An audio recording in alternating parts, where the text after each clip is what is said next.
Hi guys, welcome back to another video. If you are watching this channel for the first time, my name is Naveen and you are watching B2B Talks. Present ఉన్న situation చూసుకుంటే USA, UK, Germany ఏ కంట్రీకి చూసుకున్నా సరే students flow అయితే పెరిగిపోయింది అనమాట. చాలా మంది బయట వెళ్ళడానికి, చాలా మాస్టర్స్ చేయడానికి కానీ బ్యాచిలర్స్ చేయడానికి కానీ ఇంట్రెస్ట్ చూపిస్తున్నారు. సో లాస్ట్ 1 or 2 ఇంటెక్స్ మనం చూసుకుంటే జర్మనీ కూడా చాలా అంటే చాలా ఇంటెక్ ఫ్లో పెరిగిపోయింది అనమాట. సో ఈ ఫ్లో ఎక్కువ అవడంతో జర్మనీ యూనివర్సిటీస్ అంత ఈజీగా అడ్మిట్ ఇవ్వకూడదు.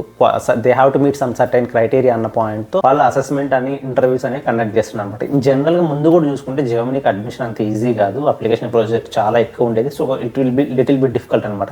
బట్ అప్లికేషన్ ప్రొసీజర్తో పాటు ఇప్పుడు ఇంటర్వ్యూస్ పెట్టడం కానీ లేదా అసెస్మెంట్ ఎగ్జామ్స్ పెట్టడం కానీ చేస్తున్నారు అనమాట. Because they want quality people, they don't want every one అనమాట. సో క్వాలిటీ పీపుల్ కావాలన్న పాయింట్లో ఇలా చేస్తున్నారు. దీనికి తగ్గట్టుగా ప్రజెంట్ చాలా యూనివర్సిటీస్ అయితే ఈ అసెస్మెంట్స్ ఇంట్రడ్యూస్ చేశారు. సో ఇప్పుడున్న చాలా మంది స్టూడెంట్స్కి ఈ యాప్టిట్యూడ్ టెస్ట్ ఎలా ఉంటుంది నాలెడ్జ్ లేదు. సో చాలా మంది అడుగుతున్నారు అనమాట, యాప్టిట్యూడ్ టెస్ట్ ఎలా ఉంటుంది, ఏమేమి అడుగుతారు, ఏ విధంగా ఫార్మాట్ ఉంటుంది అనేసి క్లియర్గా అడుగుతున్నారు చాలా మంది. So I thought of making a video on that. నేను ఒక యూనివర్సిటీని ఎగ్జాంపుల్గా తీసుకుంటాను. నేను రాసిన యూనివర్సిటీకి ఎగ్జాంపుల్గా తీసుకొని ప్రజెంట్ అక్కడ ఎలా పెడుతున్నారు ఏంటి అనేది క్లియర్గా విత్ మై ఎక్స్పీరియన్స్తో పాటు చెప్తాను. సో ఏ యూనివర్సిటీకి అయినా సిమిలర్గానే ఉంటుంది. మేబీ కొద్ది ప్లాట్ఫామ్ మారచ్చు, ఆర్ఎల్స్ ఆ కోర్స్ తగ్గట్టుగా మనకు సబ్జెక్ట్స్ మారుతాయి తప్ప ఇంకెటువంటి చేంజెస్ ఉండొచ్చు. ఫార్మాట్ ఆల్మోస్ట్ సేమ్గా ఉంటుంది. జస్ట్ ఆ రిక్వైర్మెంట్స్ కొన్ని సబ్జెక్ట్స్ మేబీ ఒక సబ్జెక్ట్ యాడ్ అవ్వచ్చు, ఆర్ ఒక సబ్జెక్ట్ రిమూవ్ అవ్వచ్చు, నీ కోర్స్ దగ్గర ఆర్ఎల్స్ కంప్లీట్ సబ్జెక్ట్స్ కూడా మారిపోవచ్చు, అది చెప్పలేము. So watch the video until end, because in the end I'm going to provide your tips which will be very helpful for you. ఎంత హెల్ప్ఫుల్ అంటే ఆ టిప్స్ కానీ మీరు ఫాలో అయ్యారంటే కనుక ఫర్ షూర్ 100% మీకు అడ్మిట్ పక్కా వస్తుంది. నాకు హెల్ప్ అయ్యాయి, నా ఎగ్జామ్ నుంచి నేను తెలుసుకున్నవి ప్లస్ అన్నీ క్లియర్గా నా ఎక్స్పీరియన్స్ కలిపి మీకు ఎక్స్ప్లెయిన్ చేస్తాను అనమాట. మీరు టిప్స్ ఫాలో అవ్వండి, ఎగ్జామ్ అసెస్మెంట్ చేయండి. ఎందుకు రాదు చూద్దాం. ఈవెన్ నా ఎగ్జామ్ రాసినప్పుడు కూడా ఇంత రీసెర్చ్ చేయలేదు. ఇప్పుడు ఈ వీడియో చేయడానికి ఎక్కువ రీసెర్చ్ చేసి టైం స్పెండ్ చేశాను అనమాట. సో దట్ మీరు కంప్లీట్గా తెలుసుకొని ఎగ్జామ్ క్లియర్ చేయాలన్న పాయింట్. వన్స్ ఎగ్జామ్ క్లియర్ చేసి ఆల్మోస్ట్ మీ అడ్మిట్ కన్ఫర్మ్ అయిపోయినట్టే. So it's a very crucial step కాబట్టి జాగ్రత్తగా చూడండి. అండ్ మీ ఫ్రెండ్స్ ఎవరైనా ఉంటే కన్నా, ఎవరైతే ఇట్లా జర్మనీకి రావాలనుకుంటున్నారో, ఎవరికైతే ఇలా ఎగ్జామ్ ఉందో, ఎవరైతే అప్లై చేయాలనుకుంటున్నారో వాళ్ళకి షేర్ చేయండి. ఇంకెందుకు ఆలస్యం, let's get into the bit. So నేను ఎగ్జాంపుల్గా చెప్పాను కదా. సో ఎగ్జాంపుల్గా TH డెగన్రాఫ్ యూనివర్సిటీ తీసుకోబోతున్నాను అనమాట.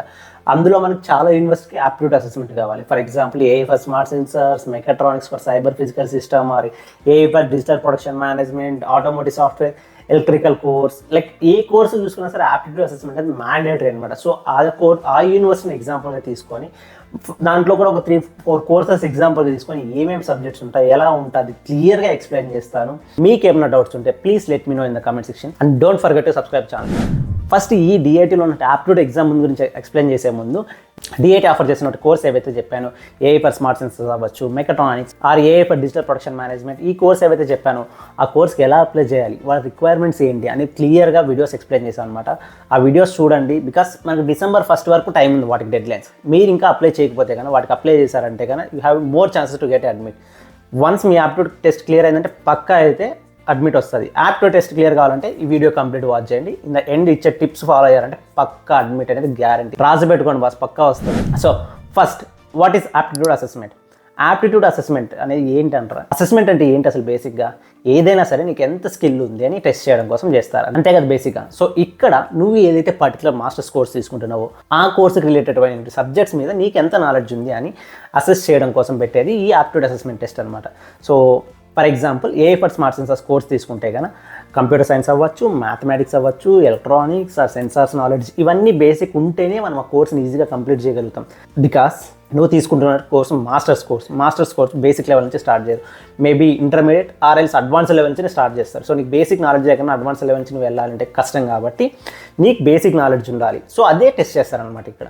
నాట్ ఓన్లీ అసెస్మెంట్ ఎగ్జామ్ కాదు, నువ్వు ఏ కోర్స్ తీసుకున్నా సరే బేసిక్ నాలెడ్జ్ అనేది నీకు లేకపోతే ఆర్ఎల్స్ ఉంటే కానీ రివైజ్ చేసుకో ఫస్ట్ మాస్టర్స్కి వెళ్ళే ముందు. సో దట్ ఈజీగా ఆ కోర్స్ని కంప్లీట్ చేయగలుగుతాం. ఫస్ట్ మనకి యాప్టిట్యూడ్ అసెస్మెంట్ అంటే ఏంటో తెలుస్తుంది. నెక్స్ట్ ఈ యాప్టిట్యూడ్ అసెస్మెంట్ ఎలా కండక్ట్ చేస్తారు, ఎంతసేపు ఉంటుంది, ఏమేమి అడుగుతారు. సో ఈ యాప్టిట్యూడ్ అసెస్మెంట్ అనేది ఆన్లైన్ ఆర్ ఫిజికల్ ఫామ్లో ఉంటుంది అనమాట. TH డెగన్రాఫ్లో ఫిజికల్గా కండక్ట్ చేస్తారు లేదా ఆన్లైన్లో చేస్తారు. మనం ఇక్కడికి వచ్చి ఎగ్జామ్ రాయలేం కదా, పాసిబుల్ అవ్వదు కదా, వీసా ఎవడు ఇస్తాడు, మనం ఎలా వస్తాము. సో అది అవ్వదు కాబట్టి ఆన్లైన్ చూస్ చేసుకుంటాం అనమాట. ఇక్కడ అగైన్ DIT వాళ్ళు ఏం చేస్తున్నారంటే కనుక ఈ ఆన్లైన్ ఎగ్జామ్ అనేది వాళ్ళు కండక్ట్ చేయకుండా ఒక థర్డ్ సర్వీస్ అయినటువంటి ProctorU అనే ప్లాట్ఫామ్ సెలెక్ట్ చేసుకొని కండక్ట్ చేస్తున్నారు. ఈ ప్లాట్ఫామ్కి అరౌండ్ $26 అలా స్పెండ్ చేయాలి. సో నేను వచ్చినప్పుడు 26 ఉంది మోస్ట్లీ. ఇప్పుడు కూడా నాట్ మోస్ట్లీ, ఇప్పుడు $26 ఉంది. ఆ ప్లాట్ఫామ్ ఫీగా $26 చేయాలన్నమాట. అసలు ఈ ProctorU అంటే ఏంటి, అసలు దీంట్లో ఎలా ఎగ్జామ్ రాయాలి, ఎవరైతే డిఏటి టెస్ట్ రాస్తున్నారో వాళ్ళకి క్లియర్గా ఈ ప్రాక్టర్ వ్యూ గురించి ఒక పీడిఎఫ్ అయితే సెండ్ చేసింటారు మెయిల్లో. దాన్ని థరోలీ చెక్ చేయండి, చిన్న పాయింట్ కూడా మిస్ అవ్వకుండా క్లియర్గా చెక్ చేయండి, మీకు క్లియర్ ఇన్ఫర్మేషన్ వస్తుంది. ఆర్ఎల్ సింపుల్గా చెప్పాలంటే ఫస్ట్ ప్రాక్టర్ వ్యూలో రిజిస్టర్ అవ్వండి, మీ ఎగ్జామ్ ఎప్పుడు రాయాలి షెడ్యూల్ చేసుకోండి. ఆర్ఎల్స్ యూనివర్సిటీ వాళ్ళు టైం ఇచ్చింటే ఆ టైంకి షెడ్యూల్ చేసుకోండి and connect to A Procter view. ఈ ప్రాక్టర్ వ్యూ అనేది 24/7 అవైలబుల్ ఉంటుంది. దాంతోపాటు end to end exam starting నుంచి ఎండ్ వరకు వీడియో రికార్డింగ్ జరుగుతుంది అండ్ ఏ బిహేవియరల్ టెస్టింగ్ ఉంటుంది, నువ్వు ఆ ఎగ్జామ్లో ఎలా బిహేవ్ చేస్తున్నావు అనేది ఒకటి ఉంటుంది. ఇవన్నీ కాదు మేజర్, ఒక లైవ్గా ఒక పర్సన్ అనేది నిన్ను మానిటర్ చేయడానికి ఉంటాడు అండ్ నీకు ఏదైనా టెక్నికల్ సపోర్ట్ కావాలంటే ఎగ్జామ్ రాసేటప్పుడు దాన్ని ప్రొవైడ్ చేయడానికి ఉంటారు అనమాట. సో బీ కేర్ఫుల్, ఒక పర్సన్ మిమ్మల్ని మానిటర్ చేస్తూ ఉంటారు కాబట్టి ఎటువంటి చీటింగ్ చేయడానికి దొరికారంటే సింప్లీ రిజెక్షన్. బేసిక్గా ఎలా ఉంటుందంటే సింపుల్, నువ్వు ఆన్లైన్ అసెస్మెంట్స్ చాలా రాసింటావు కదా, రాగానే వెబ్కామ్ ఆన్ చేయాలి, నువ్వు ఎగ్జామ్ రాస్తావు. ఇలా ఇక్కడ వచ్చినప్పుడు నీతో పాటు ఆ పర్సన్ ఉంటాడు అనమాట. ఇనిషియల్గా నీ క్రెడెన్షియల్స్ వెరిఫై చేసుకోవాలి అండ్ ఆ థర్డ్ పార్టీ పర్సన్ ఎవరైతే చెప్పానని ప్రాక్టర్ వ్యూ నుంచి వచ్చే అతను A to Z నేను అబ్జర్వ్ చేస్తుంటాడు. వచ్చిన వెంటనే ఫస్ట్ అతను రూమ్ చూపించమంటాడు. ఫస్ట్ నువ్వు ఏం చేయాలంటే ఆ రూమ్ అనేది సైలెంట్ ఎన్విరాన్మెంట్లో ఎవరూ లేకుండా ఉండేటో చూసుకోవాలన్నమాట. ఆ రూమ్ క్లియర్గా A to Z చూపించి ఎవరు వచ్చే కలో లేకుండా డోర్స్ క్లోజ్ చేయమంటారు. ఈవెన్ కనెక్టెడ్ వాష్రూమ్ ఉన్నా కానీ ఆ డోర్ కూడా క్లోజ్ చేయాలి. ఏ డోర్ ఓపెన్ అయ్యే సౌండ్ వచ్చేలాగా నీకు ఎవరు అలో ఉండకూడదు అనమాట. Complete room A to Z చూపించి డోర్ క్లోజ్ చేయాలి. అండ్ దీంతో పాటు నీ మొబైల్ ఫోన్ ఏదైతే ఉంటుందో చూపించి అతను కనిపించే విధంగా బ్యాక్ సైడ్ కనిపించే విధంగా పెట్టేసేయాలి. దీంతో పాటు ఇది ఒక్కటే కాదు నాన్న, మన కీబోర్డ్ ఉంటుంది కదా, కీబోర్డ్ అతనికి డైరెక్ట్గా కెమెరా చూస్తే కనిపించదు. సో అతనికి మనం ఒక మిర్రర్ కానీ ఆ మొబైల్ ఫోన్ యూస్ చేసి చూపించాలన్నమాట. ఆ కీబోర్డ్ మీద ఏం లేదు, కంప్లీట్ ఎంప్టీ అనేసి చూపించాలి. ఇది కంప్లీట్గా చెక్ చేసిన తర్వాత నువ్వు ఏమైనా తెచ్చుకున్నావా అట్లీస్ట్, అంటే ఎగ్జామ్కి వచ్చేటప్పుడు నీకు ఒక పేపర్ కావాలి కదా, ఒక పేపర్ తెచ్చుకోవడము అండ్ మనకి అలో చేసే సైంటిఫిక్ క్యాలిక్యులేటర్ ఆ పేపర్. అండ్ కొన్ని యూనివర్సిటీస్ ఓపెన్ బుక్ ఉంటాయి. ఓపెన్ బుక్ అంటే కన్నా ఎనీథింగ్ తీసుకురావచ్చు ఎక్సెప్ట్ ఎలక్ట్రానిక్ గ్యాజెట్స్ తప్ప. అంటే మొబైల్ ఫోన్, ల్యాప్టాప్ కాకుండా నోట్స్, మెటీరియల్స్, టెక్స్ట్ బుక్స్ ఏవైనా తెచ్చుకోవచ్చు ఓపెన్ బుక్లో. సో అలా రాయొచ్చు అన్నమాట. సో వన్స్ ఇవన్నీ చూపించిన తర్వాత ఎగ్జామ్ బిగిన్ అవుతుంది. Exam will be around 1 hour. 1 hour అంటే కానీ 60 minutes ఉంటుంది అనమాట. సో ఈ 60 minutes మధ్యలో ఎటువంటి పాజ్ ఏమీ ఉండదు, కంప్లీట్గా నువ్వు రాయాల్సిందే. ఓకే, ఎగ్జామ్ గురించి నెక్స్ట్ బిగ్గెస్ట్ క్వశ్చన్ వచ్చి ఆ ఎగ్జామ్లో ఏం అడుగుతారు, ఎలా ఉంటుంది ఎగ్జామ్ పేపర్, అండ్ అంత డిఫికల్ట్ ఉంటుందా, ఈజీగా ఉంటుంది, క్లియర్ చేయొచ్చా, ఎక్కువ డిఫికల్ట్ ఉంటే నేను చేయగలుగుతాను లేదా, అంత స్ట్రెస్ తీసుకోమాకు బాబు. నీకు బేసిక్ నాలెడ్జ్ ఉంటే చాలు. ఎందుకంటే నువ్వు బ్యాచిలర్స్లో ఆ రిలేటెడ్ ఫీల్డ్లో కానీ నీకు లేదా నువ్వు వెళ్ళాలి కూడా ఫీల్డ్లో నాలెడ్జ్ ఉంటే కానీ ఈజీగా క్లియర్ చేయగలుగుతావు. ఎక్కువ స్ట్రెస్ తీసుకోమాకు. నువ్వు ఆ కోర్స్కి అప్లై చేసినప్పుడు ఆ లింక్ వచ్చినప్పుడే ఏ సబ్జెక్ట్స్ అనేవి ఉంటాయి అనేసి వాళ్ళు క్లియర్గా మెన్షన్ చేస్తారనమాట. ఏ సబ్జెక్ట్స్ నుంచి తీసుకుంటారని. For example AFS smart sensors actuators course తీసుకో. ఈ కోర్స్ లింక్ నీకు పంపించినప్పుడే ఏ సబ్జెక్ట్స్ నుంచి వాళ్ళు క్వశ్చన్స్ అడుగుతారు, ఎలా ఉంటుంది ఎగ్జామ్ అనేసి శాంపుల్ పేపర్ ఇవ్వడం, లేదంటే ఆ సబ్జెక్ట్స్ అనేవి క్లియర్గా నీకు మెయిల్లో సెండ్ చేస్తారు. For example AFS smart sensors తీసుకో. ఆ కోర్స్ లింక్ పెట్టినప్పుడు నీకు మెయిల్లో ఆ మోడల్ పేపర్ ఒకటి ఆ సబ్జెక్ట్స్ నీట్గా మెన్షన్ చేసి ఉంటారు. ఈ కోర్స్కి వచ్చేసరికి మనకి engineering mathematics, physics, system theory, control engineering, computer science and electricals engineering, వీటి మీద నాలెడ్జ్ ఉండాలి. సేమ్ ఫర్ మెకాట్రానిక్స్ కోర్స్ కూడా సేమ్, ఒక్క సబ్జెక్ట్ కూడా మిస్ అవ్వదన్నమాట. సేమ్ సబ్జెక్ట్స్ అనేవి ఉంటాయన్నమాట. దీన్ని బేస్ చేసుకొని ఒక మోడల్ పేపర్ కూడా ఇచ్చింటారనమాట. అగైన్ బిగ్ క్వశ్చన్, నాకు సబ్జెక్ట్స్ తెలుసు ఏమడుగుతారు, బికాస్ మ్యాథ్స్ అనగానే అందరికి భయపడుతుంది. ఇంజనీరింగ్ ఏమంటేనే అందరూ వణికిపోతారు చాలామంది. ఇంజనీరింగ్ మ్యాథ్స్ అంతా రాయడం అవ్వదు, ఏమాత్రం ఉంటుంది, ఎటువంటి డిఫికల్టీ లెవెల్ ఉంటుంది, ఏమేమి అడుగుతారు ఫస్ట్, పెద్ద క్వశ్చన్ అగైన్. సో మ్యాథ్స్ తీసుకుంటే కానీ నీకు ఇంపార్టెంట్ టాపిక్స్ వచ్చేసి differential equations, partial derivative, calculations, matrices and eigen values and vectors. వీటి నుంచి బేసిక్గా క్వశ్చన్స్ అడుగుతారనమాట.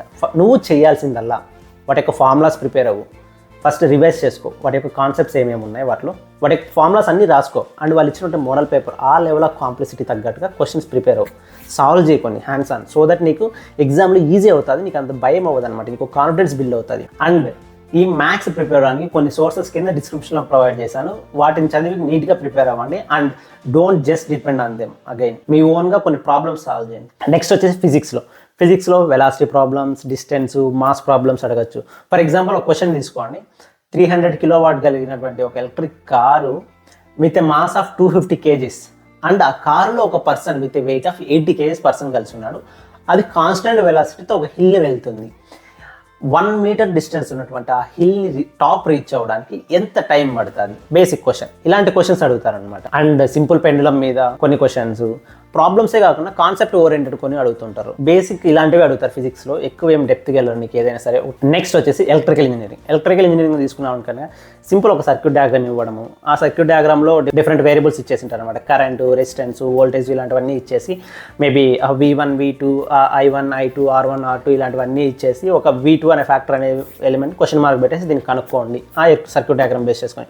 సో మీకు బేసిక్గా ఓమ్స్ లా ఇలాంటివి నాలెడ్జ్ ఉండి మంచి రివైజ్ చేశారంటే కనుక కంప్లీట్ చేయగలుగుతారు. అంటే ఇంత సింపుల్గా చెప్పినందులో కాంప్లెక్సిటీ కొద్దిగా ఉంటుంది. ఆ మోడల్ పేపర్లో ఏ లెవెల్ ఆఫ్ కాంప్లెక్సిటీ ఉండేదని మెన్షన్ చేసింటారు. దానికి తగ్గట్టుగా ప్రాక్టీస్ చేయండి. Again as I said some resource అనేది కింద మెన్షన్ చేస్తున్నాను, కంప్లీట్గా చదువుకోండి. They are very helpful. పక్కా మీరైతే ఎగ్జామ్ క్లియర్ చేసుకోవడానికి హెల్ప్ఫుల్ అవుతుంది వాటిని ప్రిపేర్ అయ్యారంటే కనుక. నెక్స్ట్ వచ్చేసి సిస్టమ్ థియరీ. సిస్టమ్ థియరీలో ఎలక్ట్రోస్టాటిక్ సిగ్నల్కి సంబంధించినటువంటి ప్రాబ్లమ్స్ అడగచ్చు, మేబీ కొద్ది కాన్సెప్ట్ ఓరియంటెడ్ క్వశ్చన్స్ అడగచ్చు. సో సిగ్నల్కి సంబంధించినవి ఎక్కువగా ప్రిపేర్ అవ్వండి. సో సిస్టమ్ థియరీ నుంచి ఎక్కువ అడగకపోవచ్చు, మేబీ 1 or 2 మార్క్స్, అంతకుమించి అయితే ఎక్కువ అడగరు. నెక్స్ట్ వచ్చేసి కంట్రోల్ ఇంజనీరింగ్లో కంట్రోల్ లూప్స్ మీద అవ్వచ్చు, డాంపింగ్ ఎఫెక్ట్ ఇలాంటి కాన్సెప్ట్స్ మీద అడుగుతారనమాట. అగైన్ ఇందులో కూడా ఎక్కువ డీప్ వెళ్ళరు, ఎక్కువ అడగరు. మోస్ట్లీ మ్యాథ్స్, కంప్యూటర్ సైన్స్ ఎక్కువ అడుగుతారనమాట, బికాస్ ఇవే కాబట్టి. అండ్ ఎలక్ట్రికల్ ఇంజనీరింగ్ ఆల్సో ఇవి మెయిన్ ఇంపార్టెంట్ కాబట్టి కోర్సులో ఇవి అడుగుతారనమాట. నెక్స్ట్ మెయిన్ వచ్చేసి కంప్యూటర్ సైన్స్లో time complexity, algorithms, data structures, ఆర్ఎల్ సింపుల్ కోడ్ ఇచ్చేసి దానికి అవుట్పుట్ అడగడము, Python code, C++ code based on the requirement అవి ఇచ్చేసి అవుట్పుట్ అడగడము. కోడ్ నాలెడ్జ్ ఉండాలి, అగైన్ సబ్జెక్ట్ కాన్సెప్ట్ నాలెడ్జ్ ఉండాలి, సో దట్ మీరు ఈజీగా రాయగలుగుతారనమాట. ఇలా ప్రతి ఒక్క సబ్జెక్ట్లో కానీ మీరు కాన్సెప్ట్స్ నీట్గా రాసుకొని ప్రిపేర్ అయ్యారంటే ఈజీగా ఎగ్జామ్ క్రాక్ చేయగలుగుతారు. అంత డిఫికల్ట్ ఏమి ఉండదు, but you have to prepare అనమాట. సో ఇప్పుడు చెప్పిన ఏవైతే సబ్జెక్ట్స్ కాన్సెప్ట్స్ చెప్పానో ఇవి both mechatronics and AI for smart సెన్సార్స్కి మ్యాథ్స్ సేమ్ ఉంటుంది అనమాట. Next I side one more course AI for digital production management. దీనికి మోస్ట్లీ సేమే, బట్ ఇక్కడ మనం డిజిటల్ ప్రొడక్షన్ మేనేజ్మెంట్ సైడ్ వెళ్తున్నాం కాబట్టి లాజిస్టిక్స్ మీద, స్టాటిస్టిక్స్ మీద, సిమ్యులేషన్స్ మీద, వీటి మీద నాలెడ్జ్ ఉండాలన్నమాట. మోస్ట్లీ కామన్ వచ్చేసి maths, physics, computer science. So వీటిలో బేసిక్ కాన్సెప్ట్ని బ్రష్అప్ చేసుకోండి. అండ్ అగైన్ వాళ్ళు చెప్పినటువంటి మోడల్ పేపర్లో ఎటువంటి ఉన్నాయో దాన్ని ఫాలో అవ్వండి అనమాట. సేమ్ ఇప్పుడు ఏవైతే ఈ కోర్సెస్కి ఎగ్జాంపుల్ తీసుకొని చెప్పానో ఇలానే ప్రతి ఒక్క యూనివర్సిటీలో ఏ కోర్స్ కావచ్చు, ఎలక్ట్రికల్ కోర్స్ కావచ్చు, ఆటోమోటివ్ కోర్స్ కావచ్చు, దానికి నాలెడ్జ్ తగ్గట్టుగా ప్రతి ఒక్కటి అడుగుతారనమాట. ఏ యూనివర్సిటీ అయినా ఏదైనా సరే ఫార్మాట్ అనేది MCQ క్వశ్చన్స్లో అరౌండ్ 90 minutes ఆర్ 60 minutes మీ ఓన్ టైంలో చేయాలంటారు. ఎక్కడ చీట్ చేయడానికి చూడమాకండి. లాస్ట్లో ఎండ్లో టిప్స్ అనేవి ప్రొవైడ్ చేస్తాను, వాటి కానీ మీరు ఫాలో అయ్యారంటే పక్కా అడ్మిట్ వస్తుంది. నాకు అవి హెల్ప్ అయ్యాయని చెప్పారు కదా, ఆ టిప్స్ చెప్పే టైం అయితే వచ్చింది అనమాట. Are you excited to know? Because I'm excited. నా ఎక్స్పీరియన్స్ నాకు హెల్ప్ అయ్యాయి, మీకు చెప్పడం అనేది నాకు చాలా ఇంట్రెస్ట్ అనమాట. ఎందుకు టైం వేస్ట్ చేయడం, క్లియర్గా టిప్స్ ఏంటి అనేది ఎక్స్ప్లెయిన్ చేసేస్తాను. ఎగ్జామ్ క్రాక్ చేసేయండి, తగ్గేదే లేదు బాస్, ఎవడైనా నాపేది. సో నా ఎక్స్పీరియన్స్తో tips which will be 100% helpful for you. First one, time management. మనకుండే 60 minutes ఆర్ 90 minutes బాస్. ఆ 60 minutes 90 minutesని మనం క్లియర్గా యూటిలైజ్ చేసుకొని అన్ని క్వశ్చన్స్ అటెంప్ట్ చేయాలన్నమాట.